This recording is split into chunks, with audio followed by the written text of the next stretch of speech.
Good morning and welcome to Saturday special of Dr. Lamba's Awakening Code. The concept of God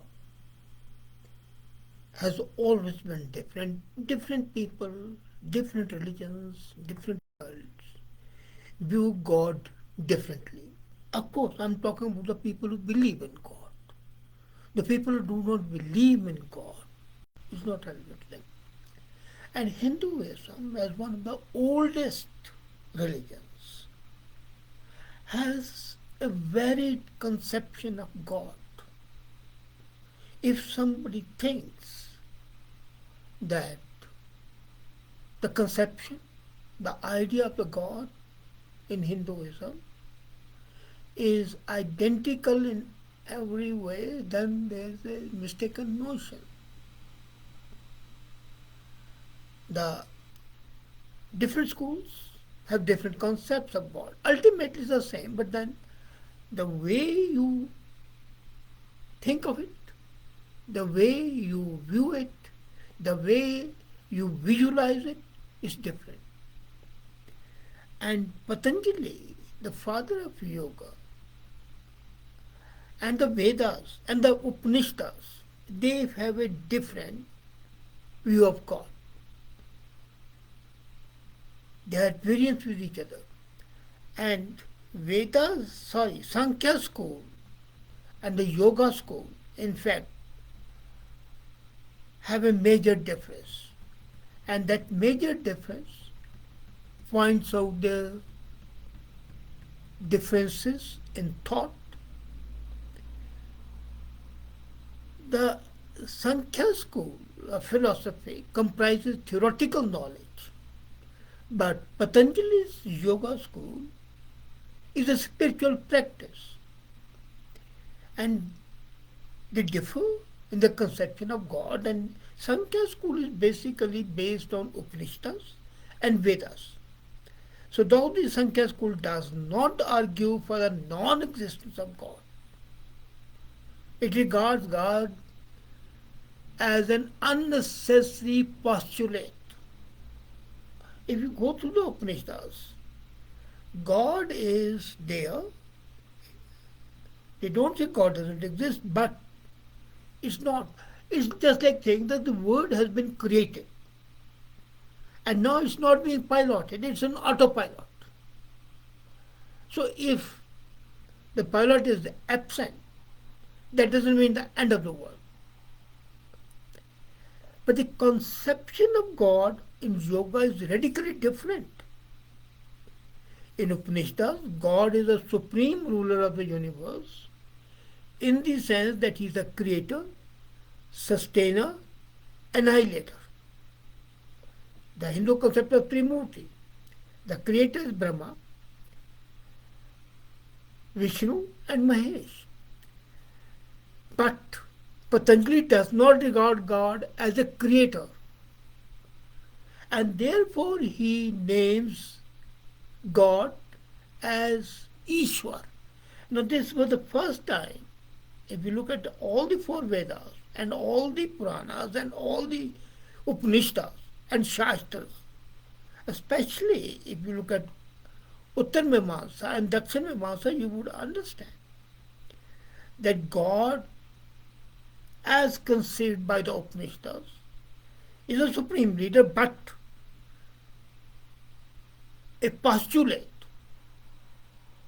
However, Patanjali introduced the concept of God Ishwar for the first time. And the first time it was done in Yoga Sutra 1.24, verse 24. And it describes Ishwar as a special kind of being, untouched by ignorance and the products of ignorance, not subject to karma or sanskar or the results of any action. The causeless cause, as a matter of fact. The creator who was not created by anybody but self-created. And that's why he is unaffected by klesh. Now, klesh is a typical Hindi word which means stains of affliction, which can include avidya, illiteracy, ignorance, ahamkar, conceit, raga, and dvesh. Dvesh is attraction and repulsion. Raga is attraction. And as well as the fear of death. Now the same concept was propounded by Sikhism, or rather elaborated by Sikhism, when in Guru Nanak said, Ek Onkar, Satnam, Karta Purak, Nirbhav, Nirvair, Akal Mura. All those epithets used by Guru Nanak in Japji Sahib's Mool Mantra are in fact used by Patanjali in Yoga Sutra 1.24. So the concept of God as a formless,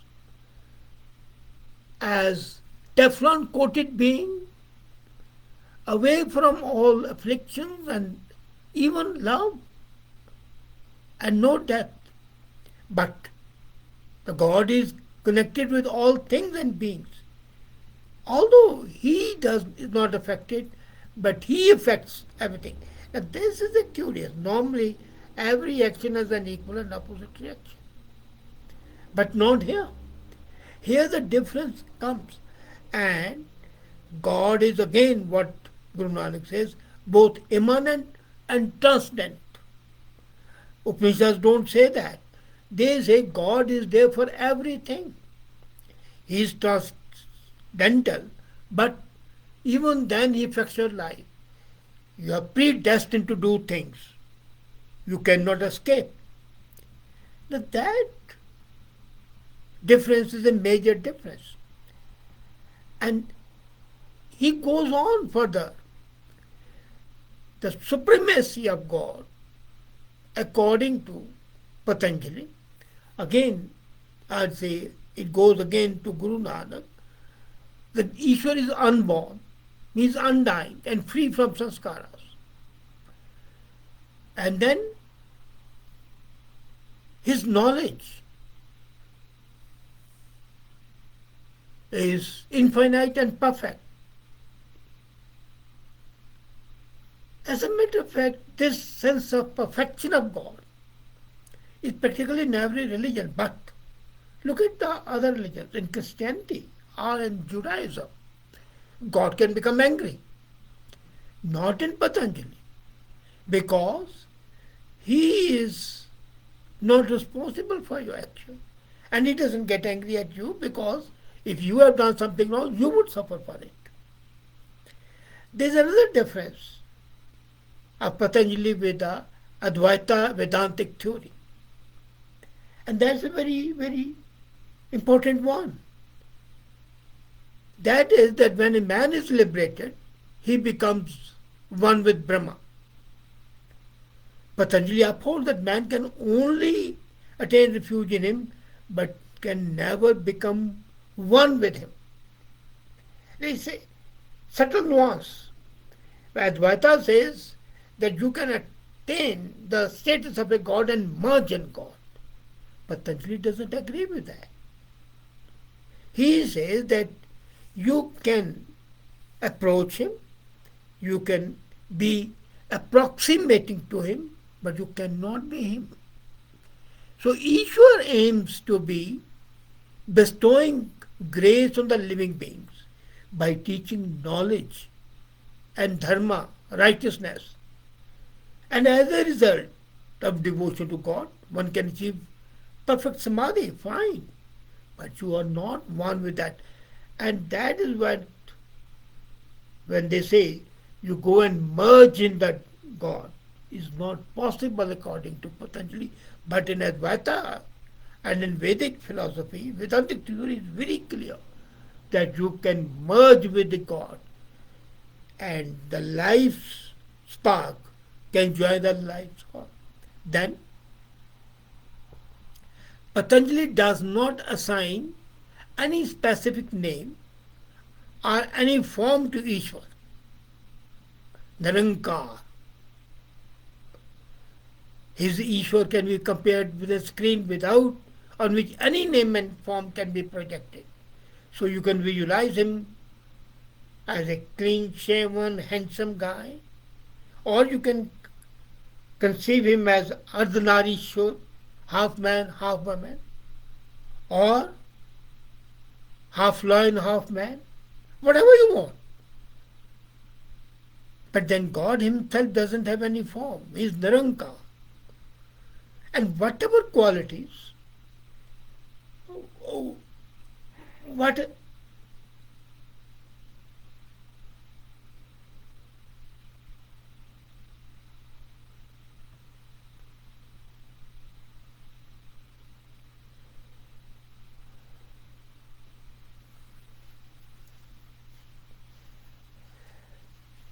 whatever qualities, whatever names and forms you want to perceive in Ishwar, you can do it. And that is how the Guru becomes an Ishwar. So you ascribe the form, the shape to your own God. It's individualistic. But Ishwar has absolutely infinite aspects. And hence there are innumerable ways to approach him. Patanjali very clearly upholds that depending on his nature and preference, once the devotee has chosen the ideal name and form of Ishwar, call him Ishwar, call him Allah, call him God, call him Bhagwan, call him Rab, is immaterial. But once the devotee chooses the ideal name and form of Ishwar and the way of worshipping him, then he must hold on to it. You cannot waver. You cannot one day say, I'll go the Kalma way, or I'll go the way Zen is, or the Buddhist is, and next day say, I'm a mendicant. No. Devotee, rather than offering praise to the chosen deity, has to meditate on him. And that's why yoga is there. Yoga is not, as I talked last time, mere contortion of the body. It's a process of meditation. And I was amazed when I was reading again the Patanjali Yoga Sutra.